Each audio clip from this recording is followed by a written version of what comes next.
Saya sendiri seorang mantan mualaf. Nah, jadi saya sekarang mantan kafir, Bu. Karena saya pernah kafir. Ya, izin ya Bu ya, minum dulu ya.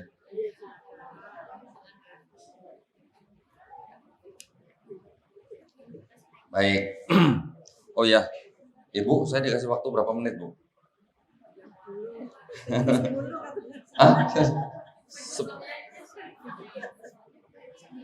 Oh, sambil nunggu Ibu Nur. Oh, gitu ya. Baik. Kalau gitu, sambil kita menunggu Ibu Nur, saya isi dengan cerita mengenai saya dulu ya. Mudah-mudahan cerita saya ini bisa membawa inspirasi buat ibu-ibu. Karena saya yakin banyak ibu-ibu di sini yang sudah punya anak, bahkan mungkin sudah ada yang punya cucu, ya. Tetapi apakah kita tahu anak kita, cucu kita di sekolah, di mall, di pasar itu sedang menjadi incaran. Nah, incaran apa kira-kira tuh? Gini ya Bu ya, saya dari kecil lahir brojol dibawa oleh nenek saya setiap minggu ke gereja. Nenek saya itu seorang Kristen yang militan, rajin banget ke gereja, nggak pernah telat, nggak pernah absen. Jadi saya dari kecil, dari bayi sampai akhir balik itu sudah akrab dengan yang namanya gereja. Gereja itu udah seperti rumah kedua saya. Ya, setiap minggu kegiatan, entah itu kegiatan remaja, macam-macam, Natalan dan segala macam.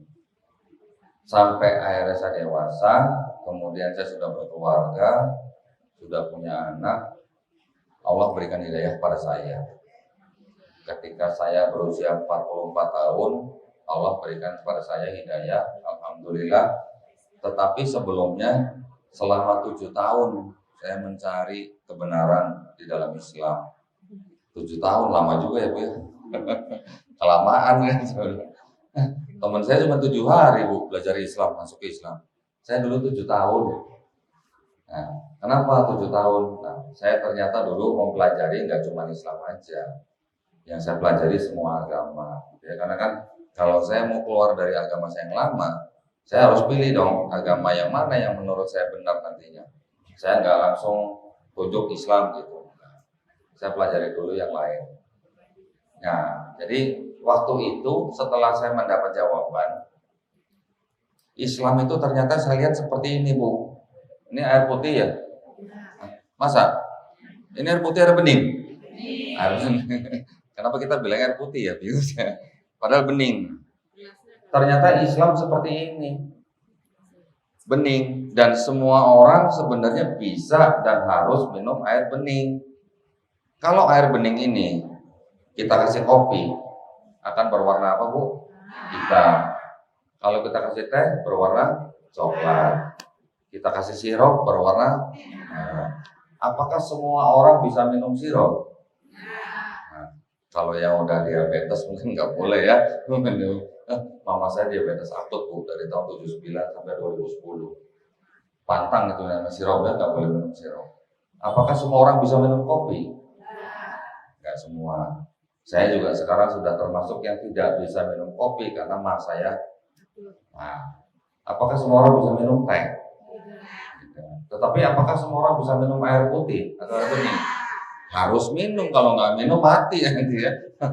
Justru orang harus minum air putih satu hari berapa gelas tuh atau berapa liter tuh ya? 2 liter kalau nggak salah ya. Nah, jadi saya memandang waktu itu Islam seperti air yang bening ini, yang murni gitu, yang belum dikasih kopi, belum dikasih teh, belum dikasih sirup atau belum dikasih gula pasir gitu. Jadi memang tidak ada warnanya karena dia murni. Kenapa saya bisa bilang murni?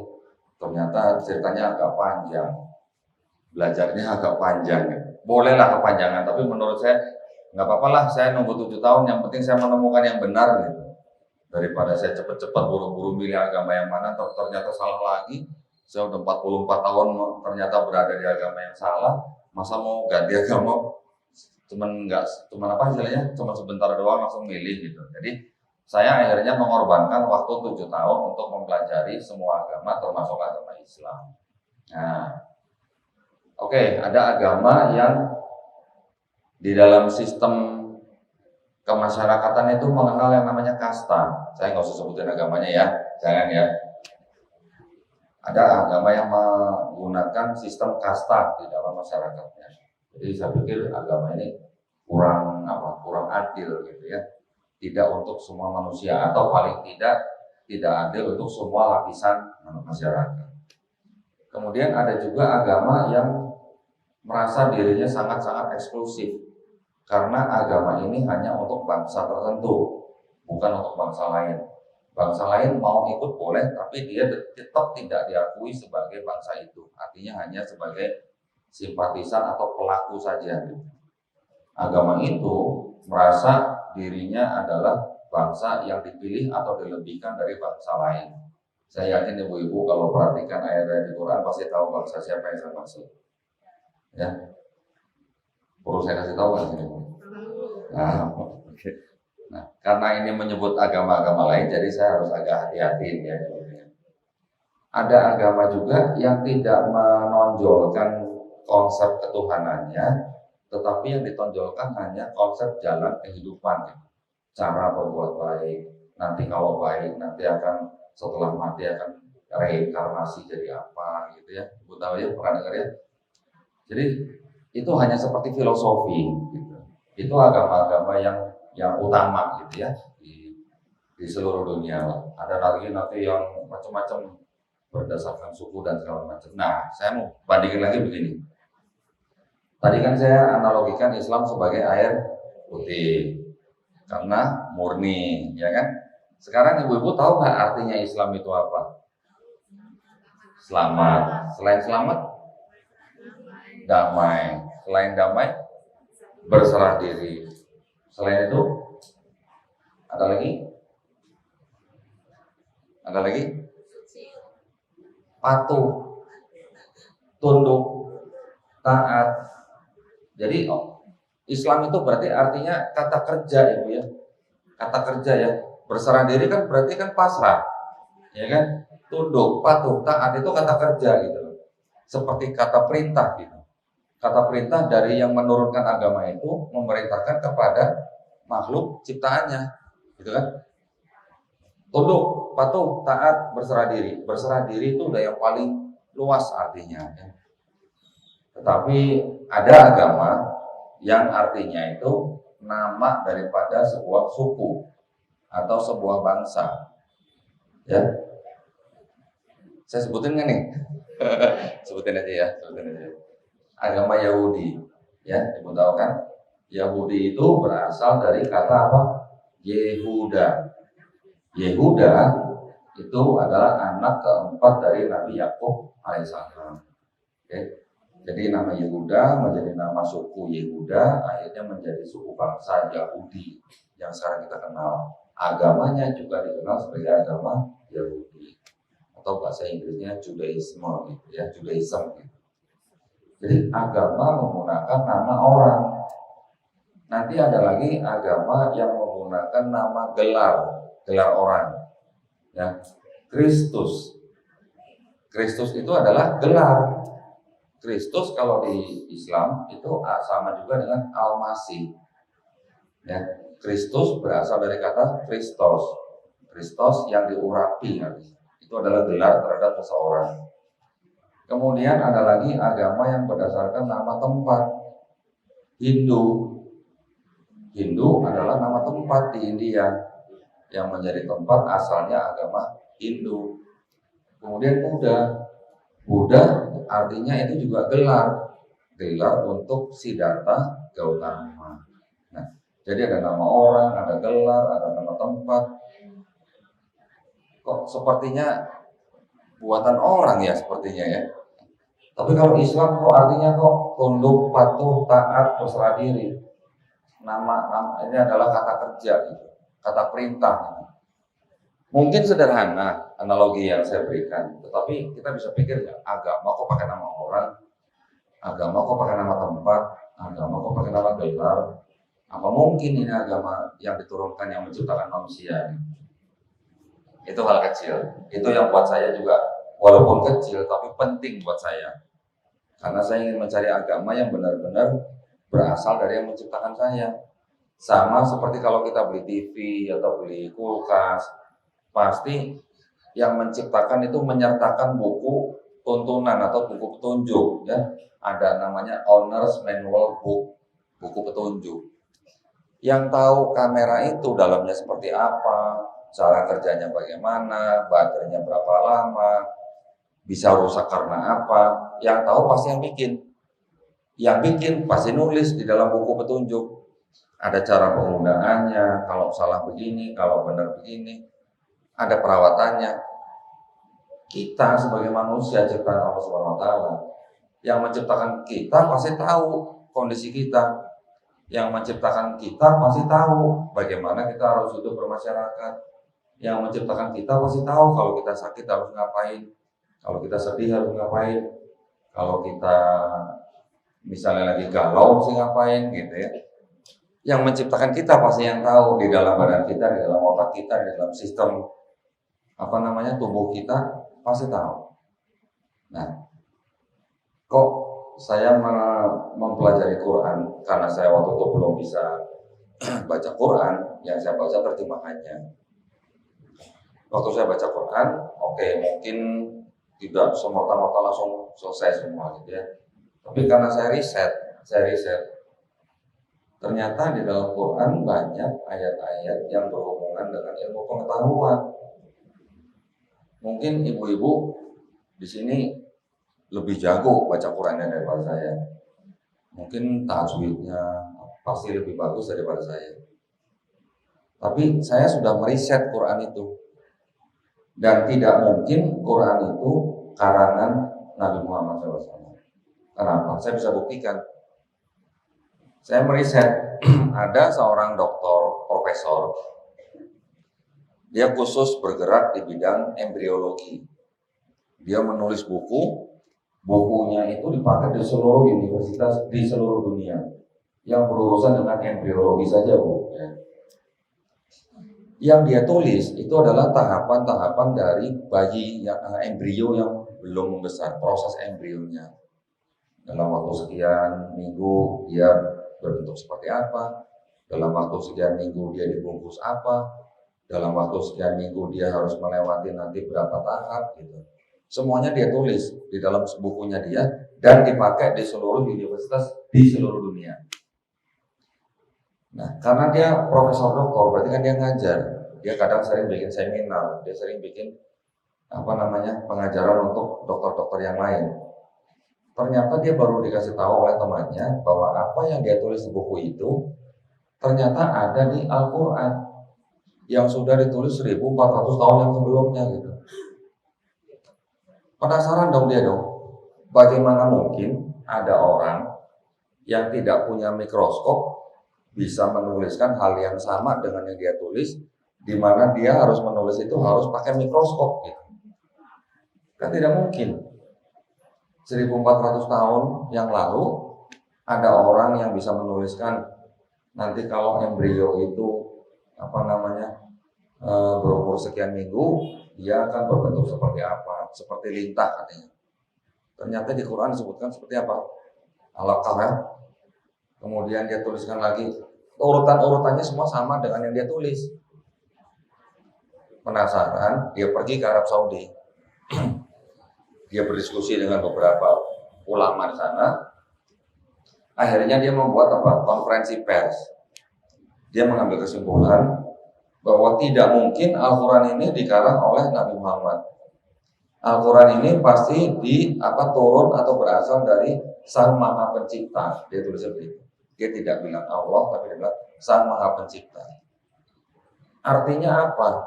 Jika seorang doktor, profesor yang sudah sangat ahli di bidangnya baru bisa menulis di bukunya dia, itu kalau ada mikroskop. Kok di Al-Quran tidak ada mikroskop, kok bisa ditulis hal yang sama gitu ya. Bahkan setelah pulang dari Arab Saudi, Assalamualaikum Ibu Nur, baru datang.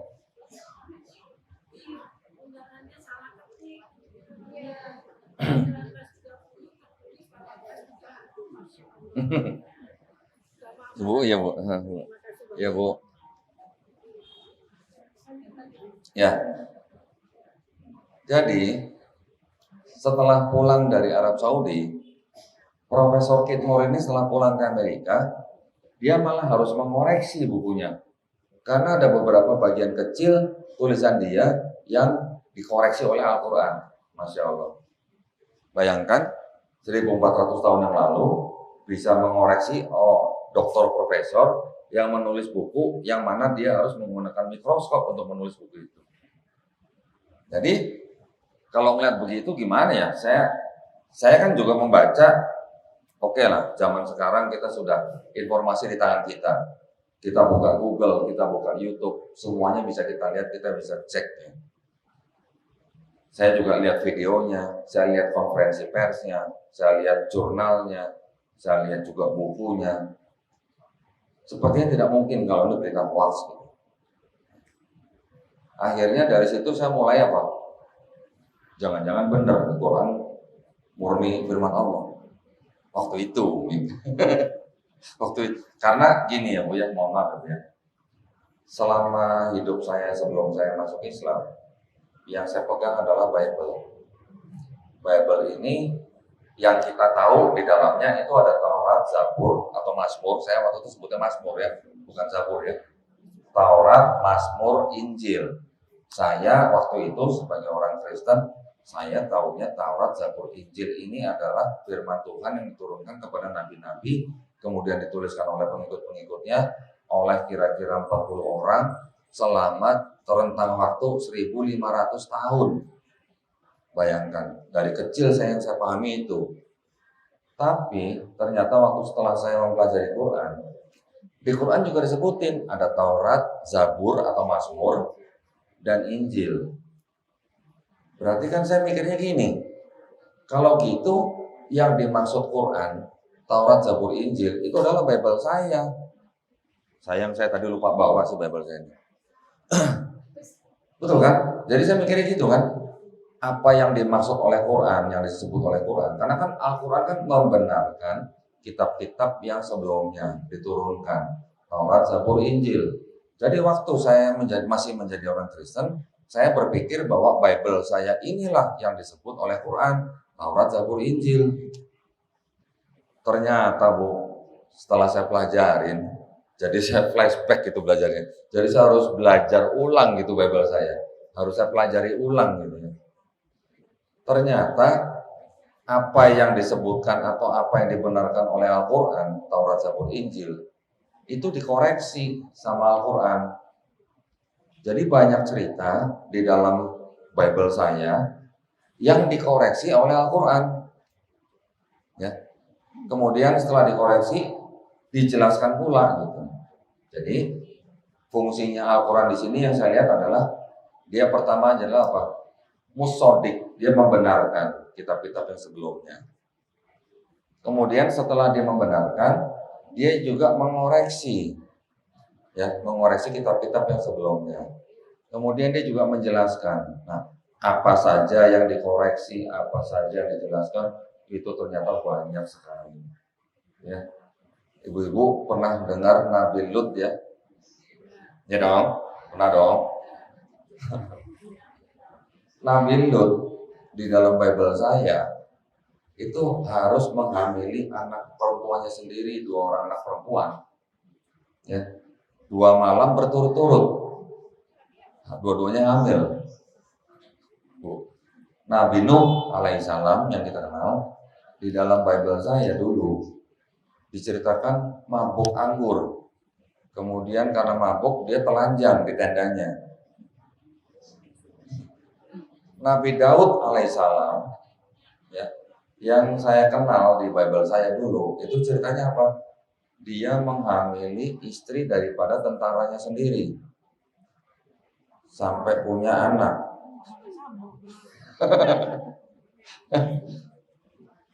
tapi dari istri yang dihamili itulah Bu lahir Nabi Sulaiman. Itu ceritanya ya di Bible saya Bu ya. Kemudian Nabi Ayub alaihissalam diceritakan di Bible saya itu karena dia diuji, dia menghujat Allah. Gitu. Tulisannya Allah ya Bu ya. Dia menghujat karena ujian ini datang dari Allah ya, bukan dari iblis gitu.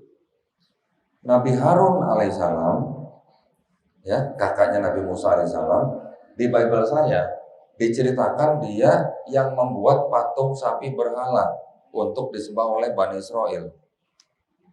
Beda nggak sama di Quran? Beda. Ya. Kalau di Quran siapa yang bikin patung berhala? Patung sapinya. Samiri. Beda kan? Ceritanya beda. Kemudian di Bible saya, Nabi Isa alaihissalam yang kita sama-sama cintai, ya, difitnah jadi Tuhan. Saya bilang difitnah karena yang menuhankan itu gereja. Di Bible sendiri itu sebenarnya oke lah, dia tulisannya Tuhan. Tapi kata Tuhan itu sebenarnya menjadi masalah karena ini diterjemahkan dari bahasa Yunani. Bahasa Yunaninya itu kurios. Ya.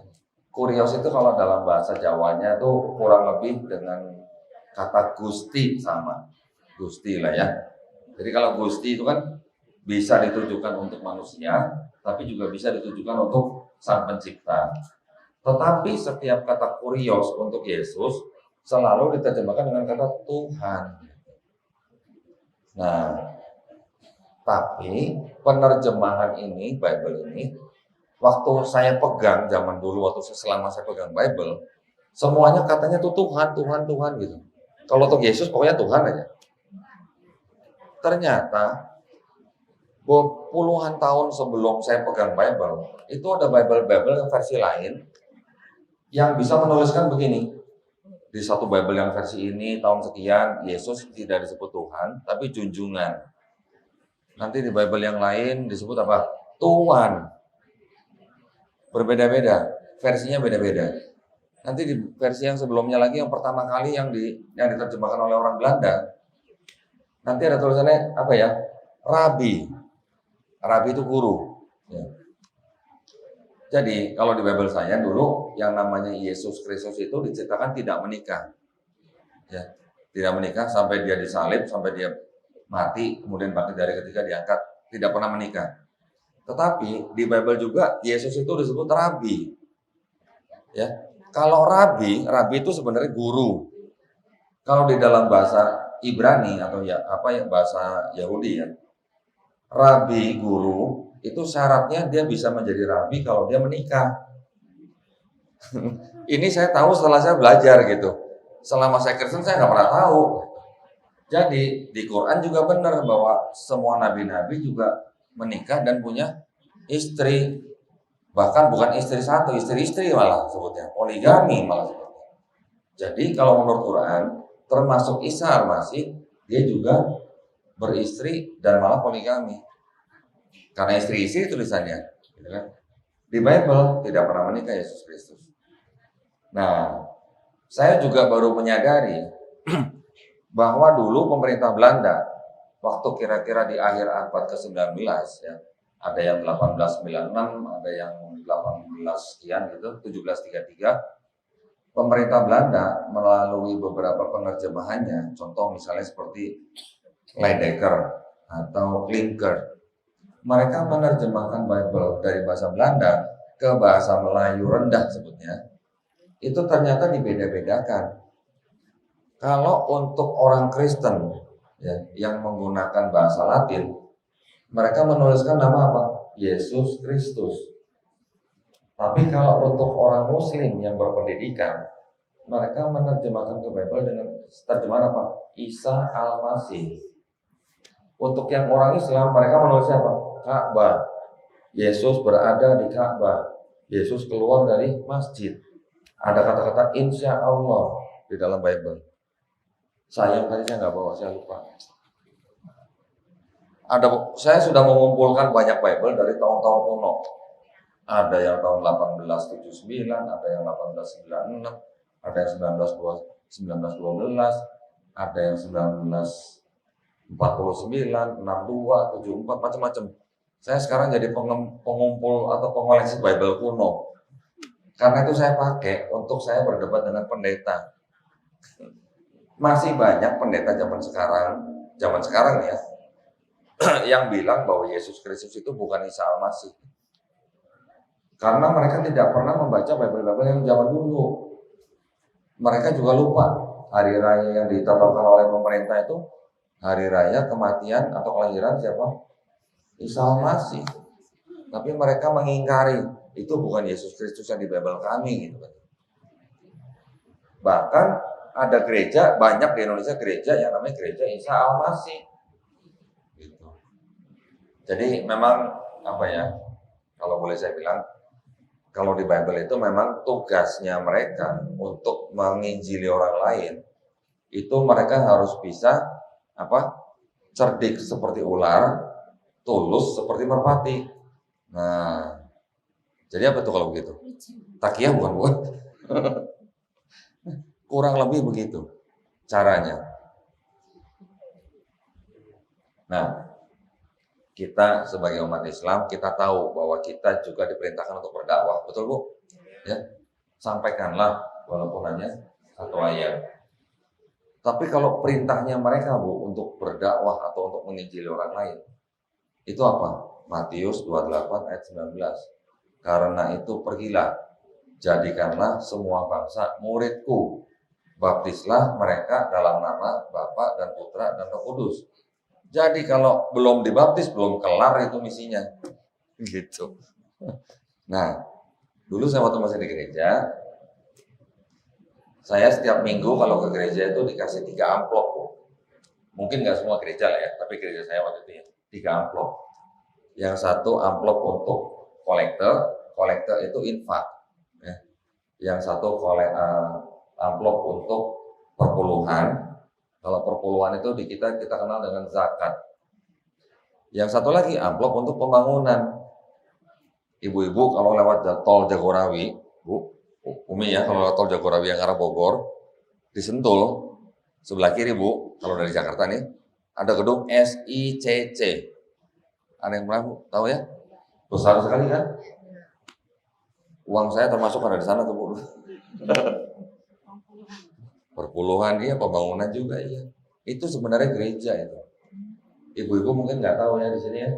Itu sebenarnya gereja. Wah itu bertahun-tahun Bu baru bisa bangun itu. Tetapi alhamdulillahnya Umi itu tidak mendapatkan izin untuk dijadikan gereja. Hanya sebagai convention center, gedung konvensi. Ya, kakak perempuan saya dulu bekerja di situ. Alhamdulillahnya saya ketemu dengan seorang pejabat di Pemda Bogor. Dia yang mengurusi izin pembangunan di gereja itu. Jadi akhirnya pemerintah Bogor menolak itu sebagai gereja. Bayangkan kalau itu dapat izin gereja. Seperti apa itu siarnya mereka. Ya, jadi memang begitu misinya mereka begitu. Itu gedung dulu kira-kira 2-3 tahun sebelum dibangun. Kita sudah mengirimkan tim ke desa-desa di belakang mereka, Bu. Kira-kira ada 3 desa. Yang saya ingat itu ada desa namanya Babakan Madang di belakang Sentul situ ya. Itu tim kita sebelum gereja itu dibangun, itu mereka tuh sudah bergerilya. Mereka sudah dalam tanda kutip tuh merawat gitu, ya, merawat masyarakat di sekitar tempat yang akan dibangun itu. Jadi yang dimaksud merawat itu apa? Mereka membangun puskesmas, mereka membangun sekolah, mereka juga membuat fasilitas air bersih. Senang nggak Bu kalau desa kita atau kampung kita dikasih sekolah gratis, dikasih air gratis, dikasih puskesmas gratis, berobat gratis. Senang nggak Bu? Udah gitu suami ibu-ibunya tuh dikasih pekerjaan. Pasti senang dong. Tapi habis itu diajak, Pak, Bu, yuk ikut kita yuk, kebaktian yuk. Bisa nolak nggak Bu? Harusnya bisa. Tetapi yang kita kasihan dengan mereka itu Bu, karena mereka kadang-kadang juga ada yang kurang mampu, ya Bu ya, banyak yang kurang mampu. Akhirnya mereka dibikin menjadi berhutang budi dengan gereja itu. Dikasih bantuan uang, kasih sembako, kasih indomie, berdus-dus. Mereka nggak sedikit-sedikit ngasihnya banyak gitu. Jadi orang merasa berhutang budi gitu. Nah, karena merasa berhutang budi, udah dikasih kerjaan, diajak ke gereja, mau nolak gimana Bu? Ya, ini saya bisa ngomong begini karena saya dulu termasuk penyandang dana mereka. Kalau saya nggak menyandang dana, saya nggak berani ngomong gitu. Ikut. Nah, jadi kira-kira begitu modusnya. Dan itu yang secara masif Ibu ya, artinya ada proyek yang besar gitu ya, bangun gereja. Itu kelihatan memang modusnya seperti itu. Tetapi selain itu juga mereka juga mengirimkan tim yang sama. Ini gereja lain Ibu ya, yang saya pernah ikuti juga, mengirimkan tim yang sama seperti itu ke daerah-daerah yang terpencil. Yang saya ingat ke NTT ya. NTT memang itu adalah daerah yang cukup sulit lah. Di NTT memang mayoritas Kristen, tetapi kan juga masih ada kantong-kantong Islamnya, ya kan? Kantong-kantong Islam ini yang mereka sasar. Pertama-tama mereka akan datang ke bupati. Pak, saya mau bangun air bersih, saya mau bangun puskesmas, saya mau bangun sekolah. Kira-kira diizinin atau dikasih nggak sama bupatinya? Ya pasti dikasih lah. Tapi ujung-ujungnya apa? Tapi saya juga bangun gereja ya Pak.